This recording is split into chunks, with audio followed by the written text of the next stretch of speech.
बिस्मिल्लाहिर्रहमानिर्रहीम अस्सलामु अलैकुम वरहमतुल्लाहि वबरकातुहू। नाज़रीन, आप देख रहे हैं दुनिया मेरे आगे यूट्यूब चैनल और मैं हूं गुलाम नबी मदनी। इस वीडियो के अंदर भारत से, मकबूजा कश्मीर से, पाकिस्तान से कुछ बड़ी खबरें हैं वो आपके सामने रखने जा रहे हैं। नाज़रीन, सबसे पहले भारत से एक इंतहाई अहम खबर के हवाले से आपको अपडेट करते हैं।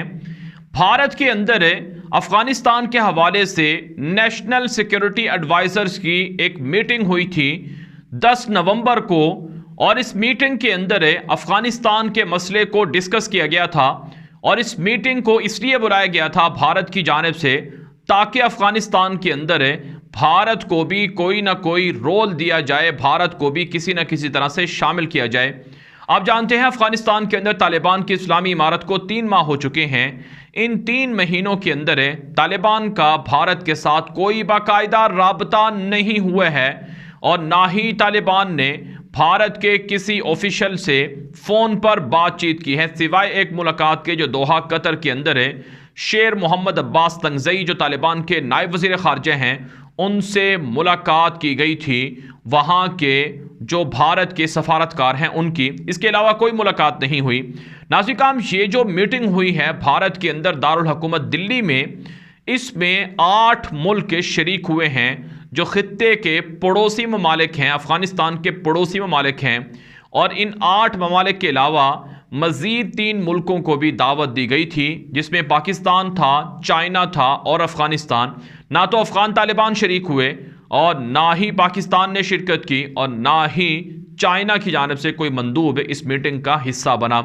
जो 8 ममालिक शरीक हुए हैं उसमें भारत, ईरान, रूस, Tajikistan, Kazakhstan, Turkmenistan, Uzbekistan, Kyrgyzstan, ये 8 मुल्क थे जिनकी मीटिंग हुई है। और इस मीटिंग के बाद एक मुश्तरका एलामिया जारी हुआ जिसके अंदर यह कहा गया कि अफ़गानिस्तान को किसी भी अस्करियत पसंद ग्रोह के लिए पनाहगाह नहीं बनने दिया जाएगा और अफ़गानिस्तान के अंदर से किसी भी पड़ोसी मुल्क पर हमलों की इजाज़त नहीं दी जाएगी और अफ़गानिस्तान के अंदर नई हुकूमत पर प्रेशर डाला जाएगा कि वो जो फंडामेंटल राइट्स हैं, वुमेन राइट्स हैं, वो उनको यकीनी बनाएंगे और तालिबान किसी भी तरह से जो अपने मुखालिफिन हैं उन पर जुल्म नहीं करेंगे। इस तरह का एलामिया जारी हुआ था।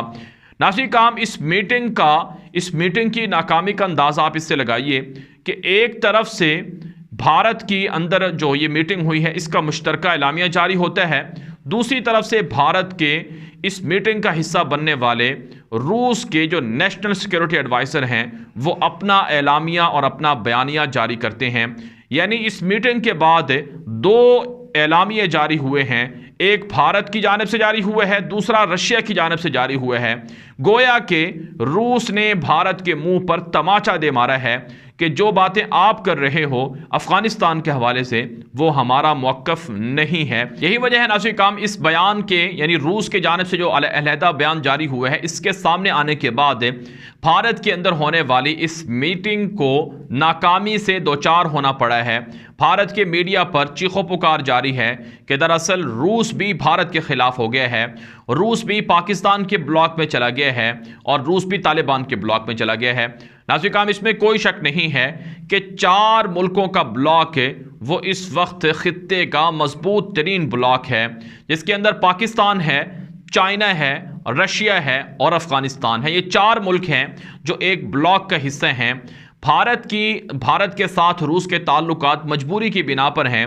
भारत ने $5.5 अरब का S-400 मिसाइल सिस्टम खरीदने का मुआहिदा कर रखा है, पैसे दे रखे हैं और रूस से मजीद असलहा भी भारत खरीदता है। ये रिपोर्टें जारी हो चुकी हैं कि अगर रूस भारत को असलहा ना दे तो भारत की आर्मी किसी भी मुल्क के खिलाफ जंग नहीं लड़ सकती है। तो इसलिए नाज़रीन, रूस की मजबूरी है भारत के अंदर इस तरह की मीटिंग का हिस्सा बनना, वरना अंदर से रशिया तालिबान के साथ है, पाकिस्तान के साथ है, चाइना के साथ है।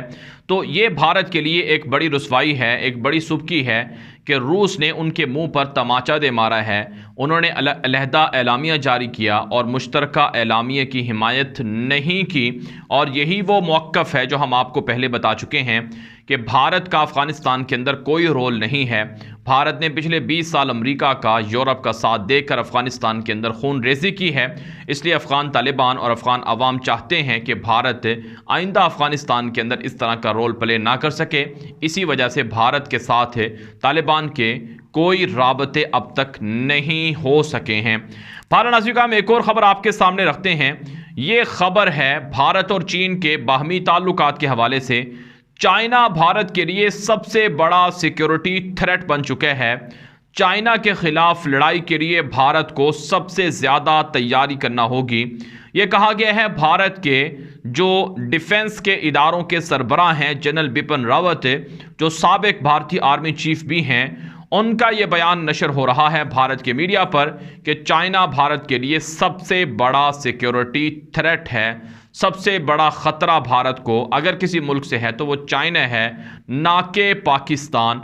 तो अब भारत का मौक़िफ़ तब्दील हो चुका है कि पाकिस्तान को अपना दुश्मन करार देने वाला भारत अब चीन को अपना बड़ा दुश्मन करार दे रहा है। नाज़रीन, काम चाइना भारत के इलाकों पर कब्जा कर रहा है। 1.5 साल से ज़ायद का अरसा हो चुका है चाइना भारतीय इलाकों के अंदर घुसा हुआ है। भारत की मुख्तलिफ रियासतों में चाइना मिलिट्री तामीरात कर चुका है। चाइना ने अरुणाचल प्रदेश के अंदर, नागालैंड के अंदर और हिमाचल प्रदेश के अंदर, उत्तराखंड के अंदर और दीगर जगहों पर तामीरात कर ली हैं। अभी चंद दिन पहले अमेरिका ने, पेंटागन ने एक रिपोर्ट जारी की थी कि भारत के इलाकों पर चाइना कब्जा करके वहाँ अपनी शहर बसा रहा है, अपनी बस्तियाँ बना रहा है और अपनी फ़ौजी तामीरात कर रहा है, जिस पर बाकायदा भारत का पहला रद्द-ए-अमल सामने आया है कि हमें पता है कि चाइना हमारे इलाकों पर कब्जा कर रहा है, लेकिन हम ये कब्ज़ा बर्दाश्त नहीं करेंगे और हम चाइना को भरपूर रिस्पॉन्ड करेंगे, जवाब देंगे। ये भारत की जानिब से कहा गया है, रस्मी बयान है। लेकिन अमलन नाज़रीन काम भारत चाइना का मुकाबला ना तो कर पा रहा है और ना ही भारतीय फ़ौजें चीन के फ़ौजियों को अपने इलाकों में घुसने से रोक पा रही हैं। यही वजह है नाज़रीन काम भारत के अंदर जो अपोजिशन की जमातें हैं अब वो मोदी हुकूमत पर तनकीद कर रही हैं कि मोदी चाइना के सामने सरेंडर हो चुका है। मोदी हुकूमत के पास कोई स्ट्रेटजी नहीं है, कोई हिकमत अमली नहीं है चीन से निपटने के लिए। लिहाजा मोदी को इस्तीफ़ा दे देना चाहिए, मुस्ताफ़ी हो जाना चाहिए और चीन के बारे में जो उनकी पॉलिसियाँ हैं वो बिल्कुल गलत हैं। ये कहा गया है अपोजिशन के सबसे बड़े रहनुमा राहुल गांधी की जानिब से कि चाइना हमारे इलाकों पर कब्जा कर रहा है और मोदी सरेंडर कर रहा है, मोदी हुकूमत की कोई पॉलिसी नहीं है। नाज़रीन काम भारत के अंदर चाइना की मूवमेंट तेज़ी से बढ़ रही है। मोदी हुकूमत चूँकि चाइना का मुकाबला नहीं कर पा रही है, इसलिए परेशान है कि कैसे लड़ाई की जाए। मीडिया को रोका हुआ है कि मीडिया चाइना के हवाले से खबरें जारी ना करे। मीडिया वही खबर जारी करता है जो बीजेपी के लोग चाहते हैं। बाकायदा उनके व्हाट्सएप के ग्रुपों में खबर नशर होती है कि ये खबर इस तरह से बयान करनी है, तब जाकर तमाम मीडिया पर वो खबर उस तरह से नशर होती है। हकीकतन चाइना भारत को रुसवा कर रहा है और भारतीय इलाकों पर कब्जा कर रहा है। नाज़रीन काम एक और बड़ी खबर आपके सामने रखते हैं। ये खबर है मकबूजा कश्मीर से। मकबूजा कश्मीर के अंदर 38 पाकिस्तानी मुजाहिदीन कमांडर्स दाखिल हो चुके हैं जो भारतीय फ़ौज पर हमलों के लिए मुजाहिदीन की कमान कर रहे हैं। हालिया दिनों में भारतीय फ़ौज पर जो हमले हुए हैं इसके पीछे पाकिस्तान से आए हुए मुजाहिदीन हैं जो कश्मीर के अंदर से लोगों को उकसा रहे हैं और भारतीय फ़ौज पर हमलों के लिए इस्तेमाल कर रहे हैं। यह कहा गया है भारत के इंटेलिजेंस इदारों की ताज़ा रिपोर्ट के अंदर है, जबकि पाकिस्तान ने इसकी तरदीद की है। आप जानते हैं भारत 70 सालों से इसी तरह के दावे करता आया है कि पाकिस्तान से भारत पर भारतीय फ़ौज पर हमले होते हैं, पाकिस्तान से मुजाहिदीन कश्मीर आते हैं जो भारतीय फ़ौज पर हमला करते हैं। हालांकि नाज़रीन किराम जो कश्मीर के अंदर फ्रीडम फाइटर्स हैं वो कश्मीर से ताल्लुक़ रखते हैं, उन पर जब जुल्म होता है तो वो बदला ले रहे हैं, लेकिन भारतीय फ़ौज को मुजाहिदीन नाकों चने चबवा रहे हैं। भारतीय फ़ौज कश्मीर के अंदर मुसलमानों के ख़िलाफ़ लड़ाई में नाकामी से दुचार हो रही है, मुजाहिदीन भारतीय फ़ौज पर हमले कर रहे हैं। दूसरी तरफ से नाज़रीन काम खबरें ये भी मौसूल हो रही हैं कि भारत ने मुजाहिदीन का बहाना बनाकर मज़ीद फ़ौजों को कश्मीर के अंदर डिप्लॉय करना शुरू कर दिया है।